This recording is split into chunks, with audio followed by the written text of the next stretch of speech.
A gente segue na capital federal agora porque o presidente da Câmara dos Deputados, Arthur Lira, recebeu um manifesto em favor da reforma administrativa que foi assinado por 23 frentes parlamentares.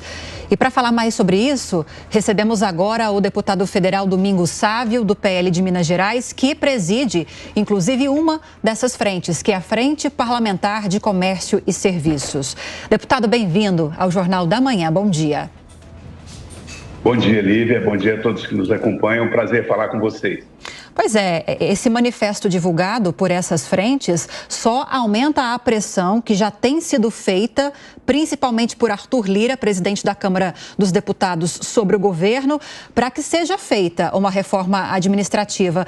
Mas a gente sabe, né, deputado, o custo político e eleitoral da defesa de uma pauta como essa, da aprovação de uma pauta como essa, que tem lobbies variados, dos mais variados setores dentro do serviço público.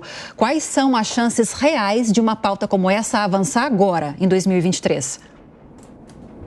Olha, Lívia, a nossa iniciativa é justamente porque a gente percebe que o povo brasileiro não suporta mais um Estado ineficiente. Quando eu digo Estado, praticamente toda a estrutura pública no Brasil, ela vem carregada de uma série de custos elevadíssimos e é óbvio que isso impacta na vida das pessoas, porque o Estado acaba consumindo os impostos que nós pagamos com burocracia, com tecnocracia, com uma série de resserviços e, o pior, com ineficiência. Então, o que nós queremos e o que nós estamos fazendo é refletir a vontade da população. Hoje nós temos esses instrumentos que estão ganhando cada vez mais força na Câmara, que são as frentes parlamentares. A frente parlamentar tem essa característica, ela é uma ligação de segmentos da sociedade, né, e através dos deputados que se identificam com esses segmentos, que representam esses segmentos, procuram traduzir os sentimentos, os desejos, as preocupações, né, as lutas desses segmentos. E nós reunimos, eu como presidente da Frente Parlamentar do Comércio e Serviço, e olha que comércio e serviço é 70% do PIB brasileiro. Não tem um município dos 5.570 que não tem estruturas de comércio e de serviço. É impossível viver numa sociedade sem essas atividades, né? Então, nós do Comércio e Serviço, ao lado da Frente Parlamentar Agropecuária, que é outra frente extremamente representativa, da Frente do Empreendedorismo e assim por diante, como vocês disseram, até o momento, nós já temos 24 frentes parlamentares, temos outras já que, ao saber da nossa iniciativa, querem subscrever, levando ao presidente da Câmara o sentimento do povo brasileiro. É hora de uma reforma administrativa para que a gente torne o Estado brasileiro mais eficiente, menos oneroso para o contribuinte, para que aquilo que a gente paga de imposto volte para o contribuinte, sob a forma de serviços concretos na saúde, na educação, na segurança pública. É simples assim. Agora, não é como às vezes alguns que são contra qualquer processo de modernização dizem é para acabar com os direitos dos servidores. Não, nós não estamos tratando disso. Nós estamos tratando de enxugar a estrutura e preservando os direitos daqueles que estão lá dentro hoje, mas reorganizando a estrutura. Nós temos hoje a necessidade de reorganizar, inclusive, as carreiras.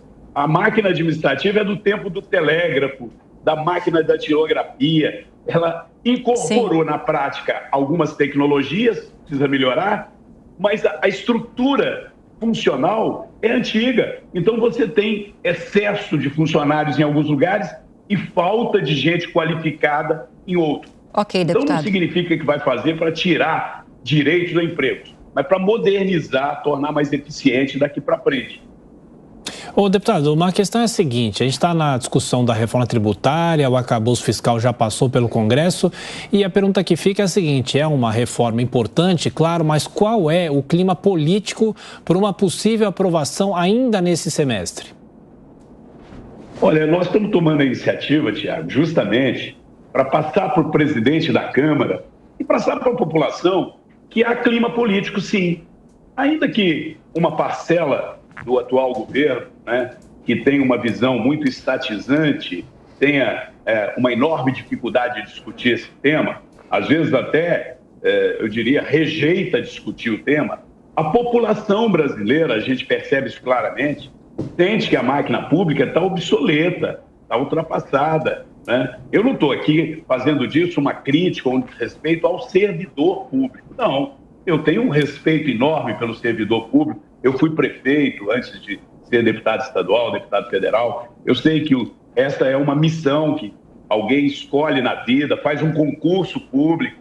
Mas esse servidor precisa de estar sendo treinado, estar sendo atualizado, né? E a estrutura do poder público está arcaica. Então, uma reforma administrativa, ela pode tornar o Estado... Eu vou te dar um exemplo concreto. Há poucos dias eu fui procurado por alguém que era terceirizado da Infraero no aeroporto de Brasília. Trabalhou no aeroporto de Brasília mais de 20 anos.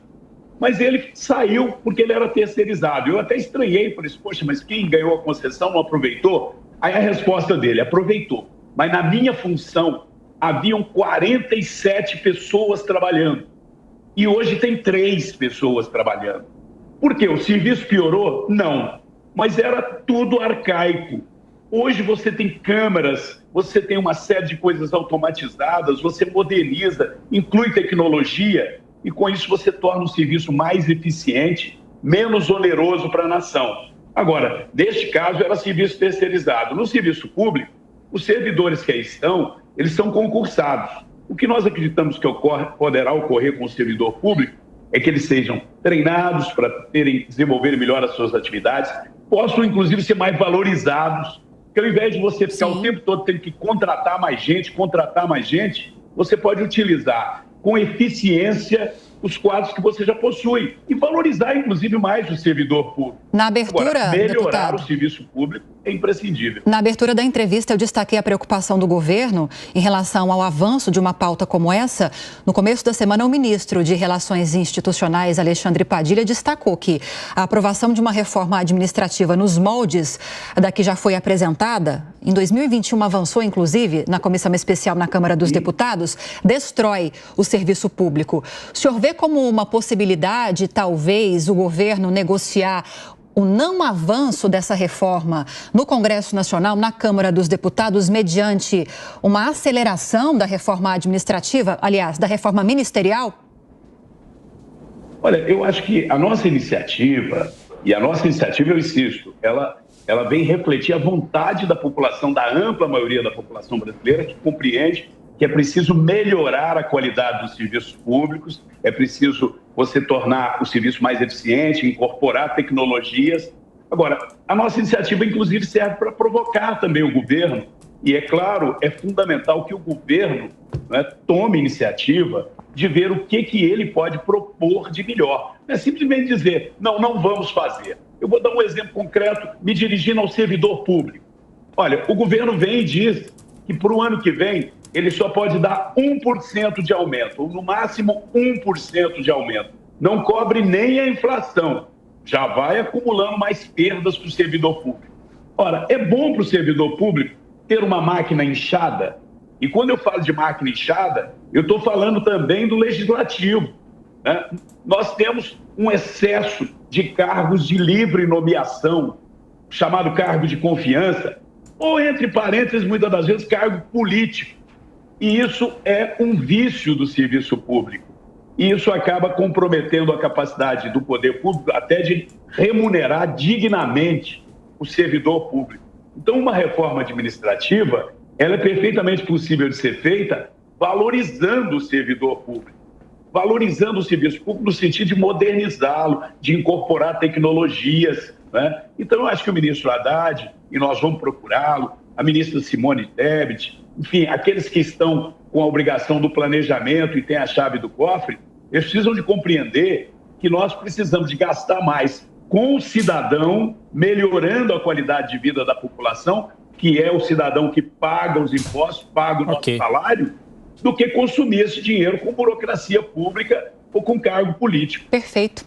Conversamos com o deputado federal Domingos Sávio, do PL de Minas Gerais, a respeito das articulações para a discussão de uma reforma administrativa no Congresso Nacional. Te agradeço a participação hoje, deputado. Bom dia. Bom dia, Lídia. Bom dia, Tiago. Bom dia a todos vocês.